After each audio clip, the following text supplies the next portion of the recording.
ene aboa no de besom se no mmiensa bremu kase ye bom and 70 free Sompa be for kwan so sompaonline.com Facebook Sompa FM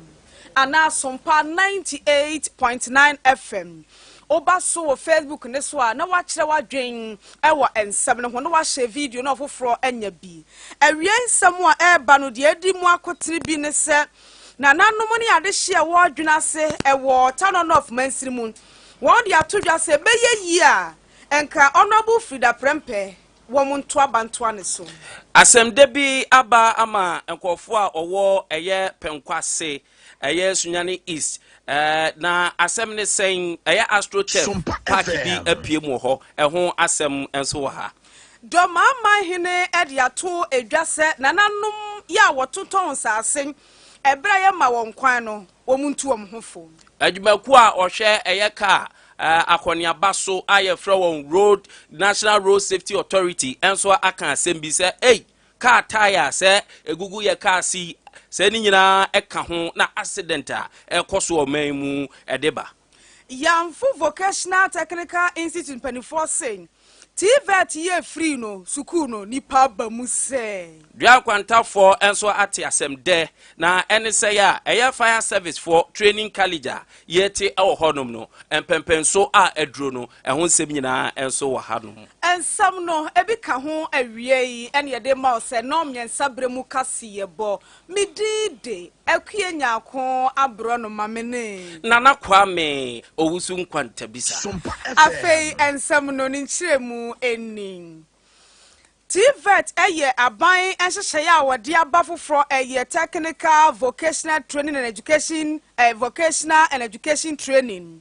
na sa TVET ni se wona ekɔ school akwaje ensano nwuma ntete no wo mo de yebekɔ ne kwa ya wo ntu atakune sempoan ne santi abetodwa sen wokɔ Yamfo Technical Vocational Training Institute ho a ama nipa dodo a omo ba school no emu no adoso ahyenkuran pa owura Philip Efa Atakora wono ena ye school nipa ni a woda no no wo kasa kire Sompa FM no sen emra kakra ni enipa na ewo school ni mu eya ha mienu 200 wose emu apagya akwakoduru 700 na wose nipa ne doso no na ne ma so ewo school ni so no ana ewo school ni mu no eho kire ba beda so ni santi enka baby amofra no betena se asuade baby a won de won tibeton baby on bekwa akodidi baby on be practicals nyina so doso na nka nipa ne bamu a ama wo ho ahehan wo mo owura Atakora ekasa sei. Okay, so my name is Efa Atakora Philip, the principal of Yamfo Technical Institute. Yamfo Technical Institute history has it that it began in the year of our Lord 1970. It was an initiative of the then Catholic Bishop, Right Reverend Kwajo Owusu. He mooted the idea and shared it with the Yamfo Manhene and his elders. They bought into the idea, and then the Yamfo Town Development Committee were brought on board. Since then, the school has been moving from one level to another. Initially, the German volunteer service came in to help with the progress of the school. They did their part for about 25 years. Then later on, it has to be handled by NVT, National Vocational Training Institute. Currently, we find ourselves under the Ministry of Education, under the Ghana TVET service. That's a technical vocational and education and training. The school now runs 5 programs. That is electrical engineering technology, building construction technology, wood construction technology, fashion designing technology, hospitality and catering management, welding and fabrication. We so far have a student population now, 764. This is as a result of we being part of the free TVET last year. Last year alone, we had an enrollment population of 454. This year are getting closer to 300 and some are still coming back. The school currently has no capacity to take more, especially if the person wants to be in the boarding house. The boys' dormitory is full, the girls' dormitory is full. It's now a big headache for us as management of this TVET institution. We don't have a dining hall facility. The PTA is helping us, and we are We have initiated one through the PTA. We have started with molding of blocks and then buying of iron rods and all other building material. Very soon, we will need the support of every corporate and governmental bodies and then individuals who want to help us. In fact, the school has the capacity to help in the development of the TVET education in Ghana. Ora Philip Efa Atakura and a school penny ewa Yamfo Vocational Technical Training Institute.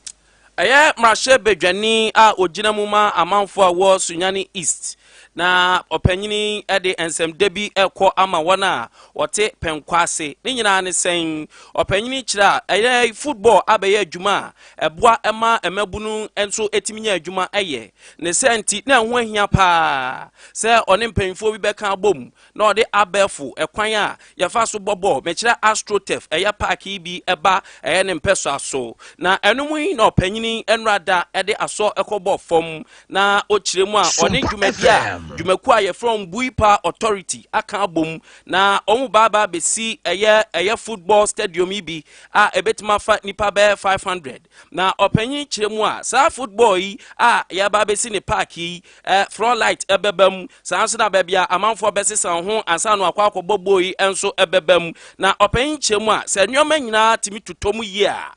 enri bosome be ensia de na ti se sa park yi wawie na enum na yewura kwasi amia cheme a ono eye board chairman ama Buipa Authority enso echiremu se sa park ya ebe eye de se emma eye penkwase fo nyina na emom eba ma wona wona mpeso aso ama bobo enso etimi ekoniye pa na enum ana okasa ana nana a ye friend na akusi buadum a odi kan a oye penkwase hene enso chiremu a ade efa wo se efe on de ogidi pa ye se sa park ya ebe emma kwa Nemom Premier League kra ebetima ba be piem ama adehia wo penkwase enya bi ahwe Astrotel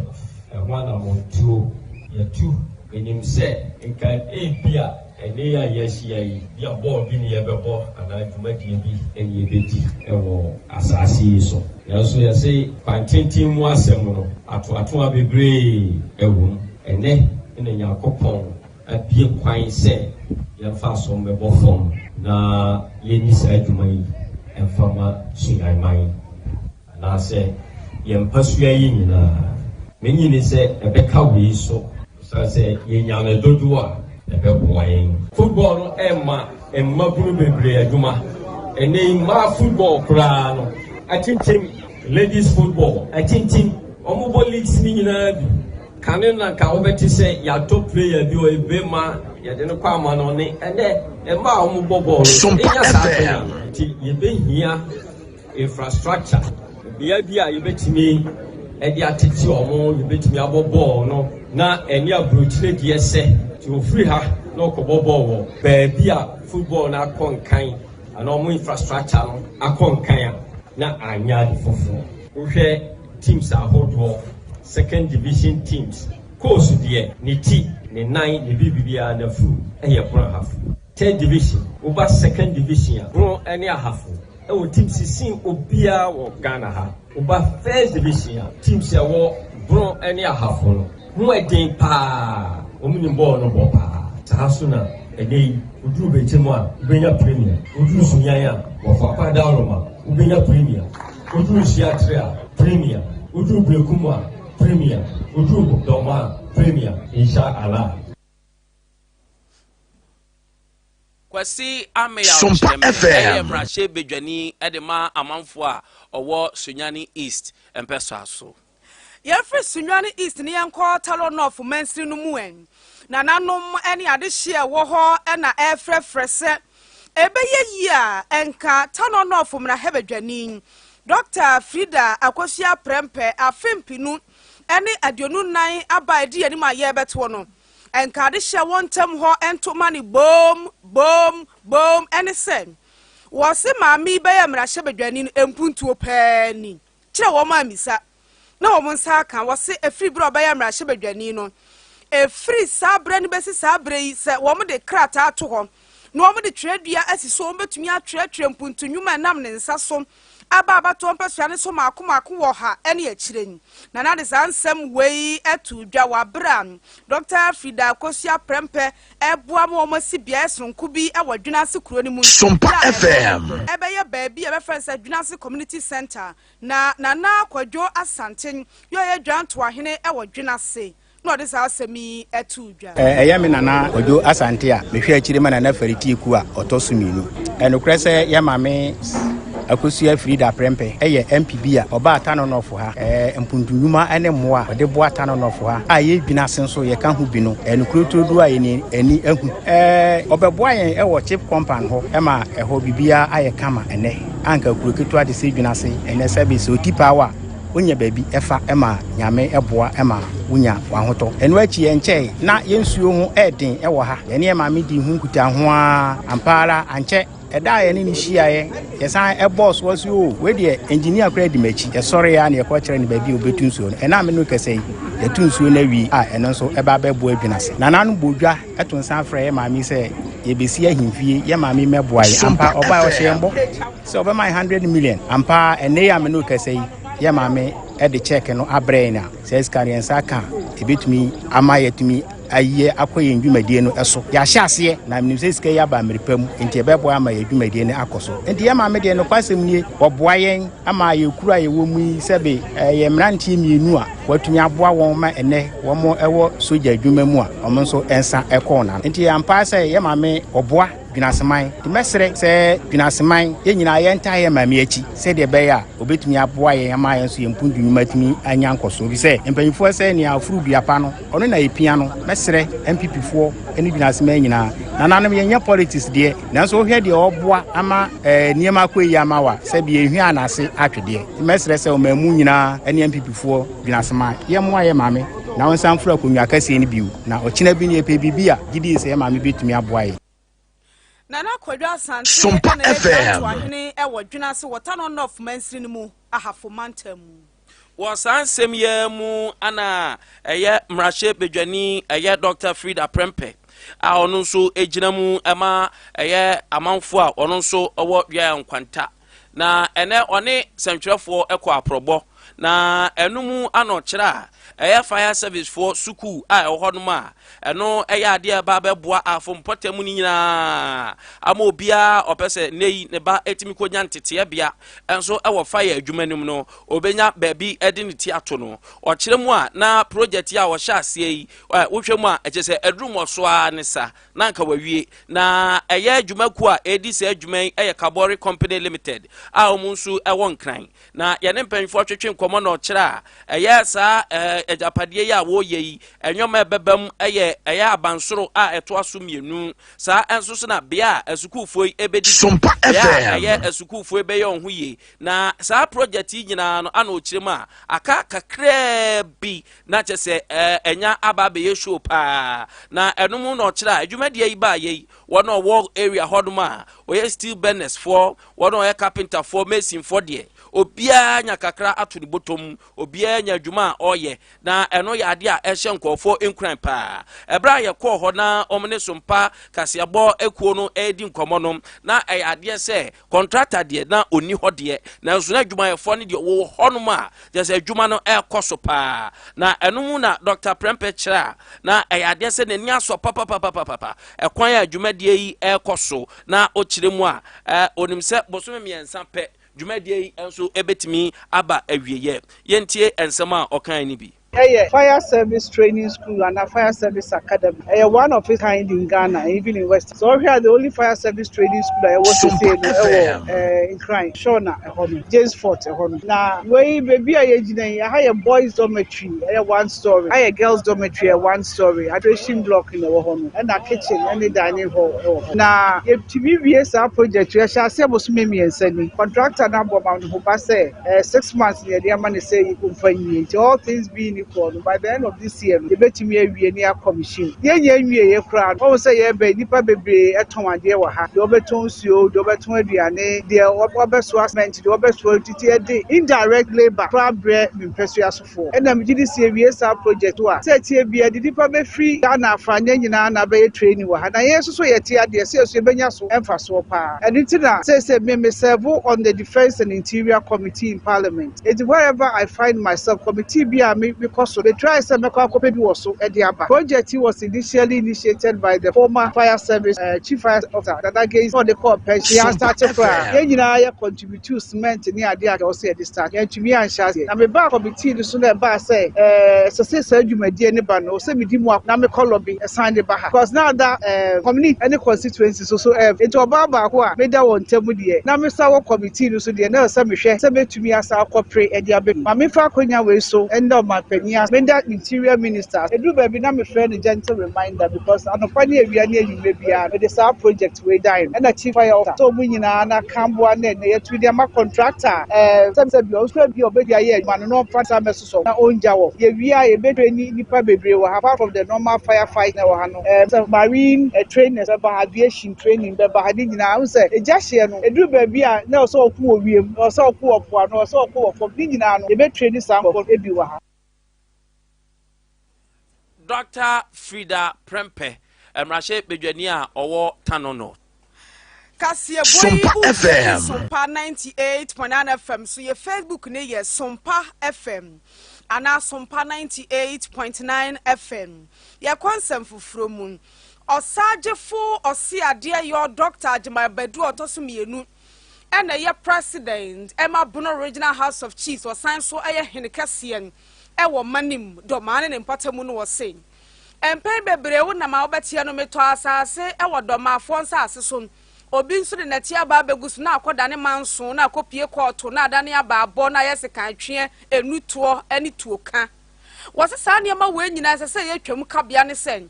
na nanom mfiti wo mu pemu nkoton asase mfa mo bia biem so obi yo hene na wo fom obi ye busuani na wo fom ekoton asase manipa ba ko mienu miensa na ekoda ne manso a na nanom ewo doma traditional council no wo nim ho hwe na mmom so obi mpesa Sompa FM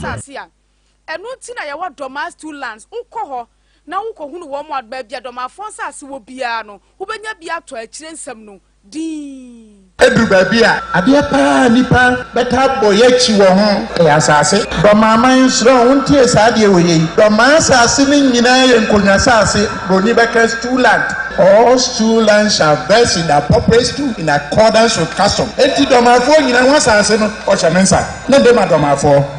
se obi ye abusua na unia o ma wasase a hweye wan hweye a ebedru ba bi mayede ma ye afusam na mempa na sa uko hu abusua bi asase na opa ono ne kan wansam abrabede rahifia bebehum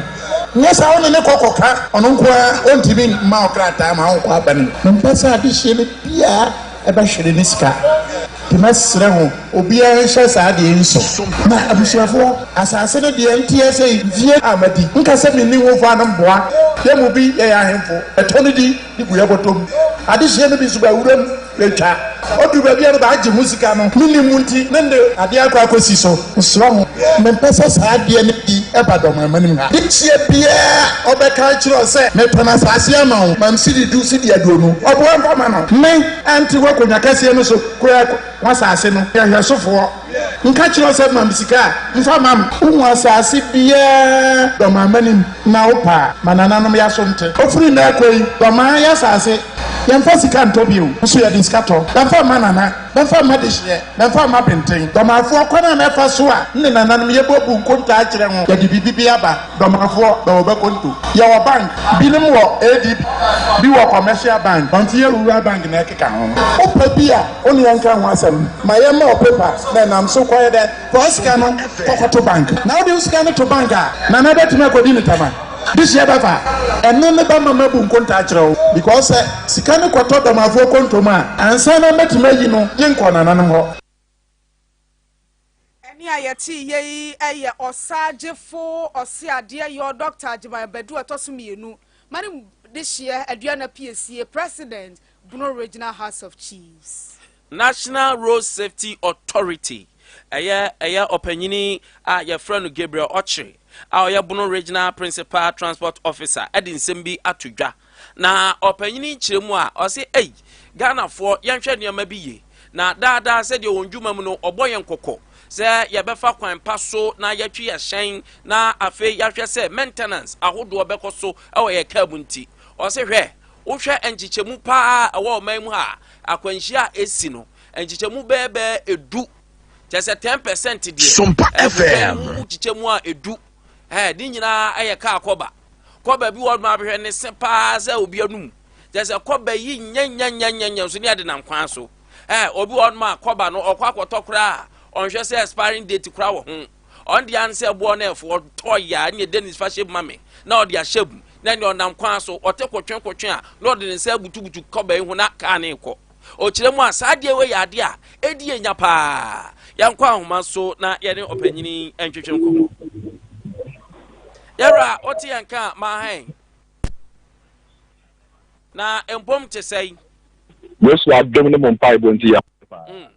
afutuo ya wode ma yen afa yen koba hun wadawma die na mo hu a mo kan sei.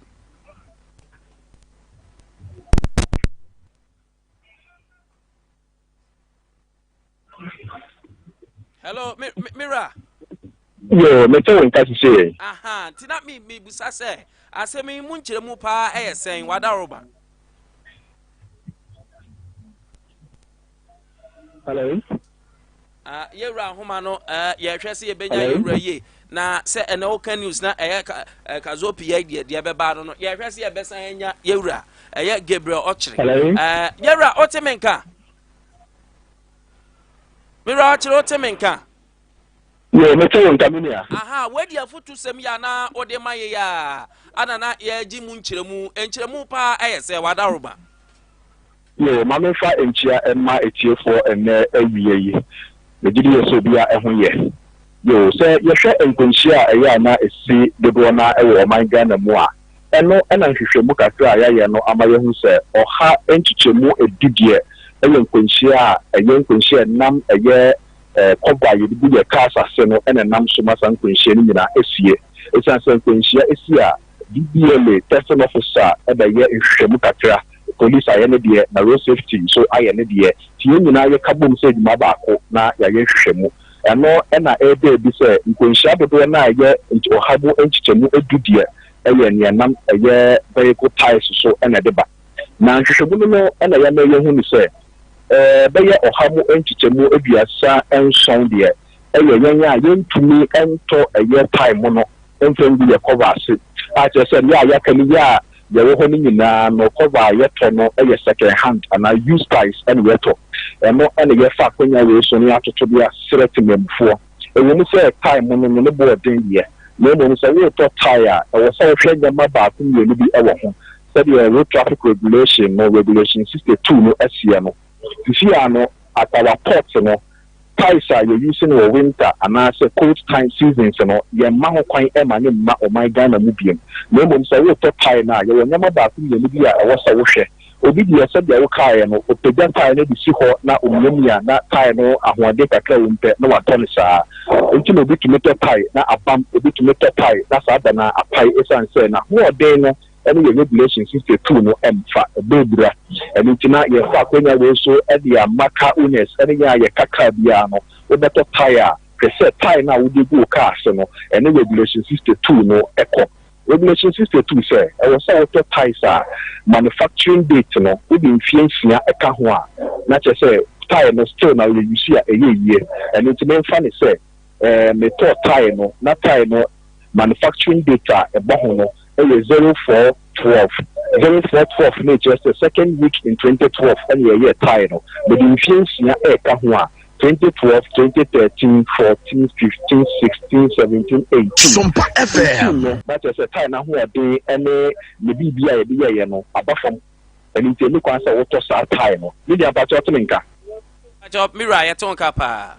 And you can say what was our time. It will be a water time 0419. Only Fiancy 19 and we better 2004. 2024 na just say time no to a ye obetumi use na ho de no da so ogina na so sa na wo to time na was so with temperature class o my Ghana emu ohye ewia no ebo nti enu kwan say wo to temperature the class no low nti temperature class C wo to emwa was so to temperature class A class B eno ene beboa after wo to time na ye wo trade depth e wo ho trade depth no me sinwe sisi no we the wunya your machine si bia ye test ya wa wo fa 10 pesos coin na wo de share ni sinimu a I was say the sino 10 pesos no mu half it run the sinim e run the cinema was so ball ko say regulation nature say 1.6 mm no na just say awe atra I was so sisa o tie no cover edemayen e bi so ho abehwe no your friend bulge as a tie no ahono baby ketu bi ahono set on pono e na basa we say say material ya de ye tie no na ho ade na ba fam Elitina mframa nenya bibia escape ya ko sha ehu ball e wo ho kakra no wo so shenkele no de bibia wo na no adwo na wo jani sa e ba ne sa e de ho ha beba e san say sa area no e be face a defective ai be tumi din ko nhia aba entima mo sha ne nso e de amayen sa so na ye san e tufu say hi do o hwe o driver side a ye wo stick bi the driver door no ho a wo bia e che mframa bidu a wo ka to covers no e hia Biduana no jay no be above organizer no or call pompi 30 pompi 40 no so time no bia wana ho adu atumi fa and ntina ye stress e obe pompi o tire menti ni above organizer neka le mo wa bia wo driver side Sompa FM ka shine ni ebo ho no wo so wa drop PSI na wa twa bia 30 and 35 and 40 na e kire o o car na ho odin no tire no e ye 40 ye digum na wo hu enye so time bia no wo so eye mebro so a won sunsanso am so a won sunsanso o say ye hone konti manufacturer na nkasa state o say me car yi de cover we dey bu aso ni fama ni hia 30 wanya ne sa e be kwa kofa o how e de aba eni ntina campaign o jumbu so meyi we dey see enu so say eye vehicle type education ena ye beye eni ntina ne bi meku a ye fe ne mfako a wo di pan ho tintima na e ka bom na bosomi jumi ya nkyerɛkyerɛ ne nyinaa no ɛne fapem no egyina vehicle ties ntumi ya na bisa ya sei na nkyerɛmu no ɛte yo mira ebeda wase pi wo nkyerɛmu a ɔde amayen yɛsɛ da asɛn apenya de bia amode mayen na me enka ya ho da me nka onso ho na yɛwura yɛne ka nyakwan ne nsa amanfo ogu paa o ne hu sɛ yɛse nimdi a me man nim nti wo yira o nti hu sɛ na akwa me o ya o se mane nyɛ ma me ko long journey Disa mi kuro mu ya me twese obebo tie ne ma no mu yam de ntasuo bi akeka yo so dokono nyina ye de ye tie ho aya asemo tell dokono Yewra Gabriel Ochre aya Bono Regional Principal Transport Officer Edema National Road Safety Authority odon ana oteni nkan abusia wo de achi e wo Facebook ne so a na wabo Sompa 98.9 FM no ahwani so ade bi o enne Adenta Circuit Court tenase na asem asie setie nie owura bia wadi mfrinhia aduonu miensa wade ne begina adaka mu ne din eye Ebenezer Safom ena kwaduboni begina adaka mu boni mu asen omani mu so ena wohwe Mrs Dinam awo Baloka nanim wono na ye otemuafo pani a wote adwam no se my lord Sompa FM abrantia Ebenezer Safo a wogina wanimi wo 23 years sa abrantia yi ababa wa bia bibi ntimi fa ni din ema metudwa wo court dem ha en wode beda posifo sen abrantia Ebenezer Safo no wone ne twempena wo mobile so na wo mpena twe no akwa nimu akwaduru ba bi ohwa emwa no nti watwe ne ho na no wo twempena na emu odin no abrantie ne nya ne mfo nyina wabɔ adagya ɛna abrantie no abaiwa ne ye na dwe so obegya abrantie ne nti abrantie na tonfo nyini no wabɛfo kwan so enti wukɔ WhatsApp a ne mfo nyina wabɔ kwatere kwa na da hɔ yi wukɔ Facebook a ɛna ehure yi wukɔ TikTok kora de nwuma to ase na no ɛna wɔ ka sansɛm yi kyerɛ otemuafo ne wie ya na Mrs Dinamawo Baloka bisa ne sɛ eben wudi for na wudi bem no so my lord mi dibem pa na wo kire mu sen ono se mi kire mu sen abrantie no ababa wa na mene ne twempena na ababa wa ne de no te Madina mpatamu ho na menso beti ofen so ti na moba ne so de ya twea ne ya ne ya video call eti ye video call no da kru bi e na abrantie no e video ababa wa no bra no wabɔ ne ho nyinaa dagya ti wo mo ye video call no a ten call left said de ye security minister no correct na me hwa de nti wo danda ne ho saa no abɔ kwatere kwamu kwatere kwada ne nyina branche ne video ye eno na baba wa ne fra ne da kro sen me ya na me ne wo twempna wo phone so ba bia keka kɔ ne de ye moa me nti me pese me twe me ho eno ho ya o na saa abranche yi e de ababa wa ne mfo nyina ya dagya bomfo nyini ene ne videos akɔto abɛfo kwan so court ne sen abranche no ye ma ne bail na sika da ne tri so eye 300,000 Ghana cedis na fe ya danse fo me nsansa mede agina mu mfa ma no na wo de onko fiansa bosome enwotwe no ne da etoso mienu court betena se na fe wanya abotra agege adam ne wati abrante ne nsem ne yi atie kwadubofo ne nsem yi no wi a court atumi ehunu ba bia asem no obesi ne gina ye ede afam